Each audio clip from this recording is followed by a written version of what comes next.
நாம கேட்டது கிடைச்சிச்சுன்னா சந்தோஷம், கேட்டது கிடைக்கலன்னா ரெட்டிப்பா சந்தோஷம். நம்ம அல்லாட்ட ஒண்ணு கேட்டான், அல்லா தந்துட்டான், சந்தோஷம். நம்ம கேட்டது கிடைக்கல, ரெட்டிப்பான சந்தோஷம்.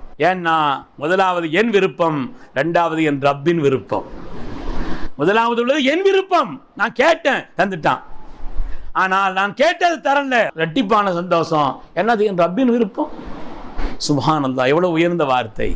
அதனாலே வாழ்க்கையிலே எல்லா முயற்சியும் பண்ணணும், எல்லா வேலைகளையும் பார்க்கணும், படிக்கணும், பரீட்சை எழுதணும், அதே போல வேலைக்கான பணிகளை செய்யணும், அதுக்குண்டான காரியங்களை பூரா செய்யணும், ரப்பிடத்தில் துஆ செய்யணும். அதற்கு பிறகு அல்லாஹ்வுடைய விதி எதுவோ அதை பொருந்திக் கொள்ள வேண்டும். அதுதான் இந்த உலகத்தில் ஒரு மூமினுடைய பண்புன்னு ஸல்லல்லாஹு அலைஹி வஸல்லம் சொன்னாங்க.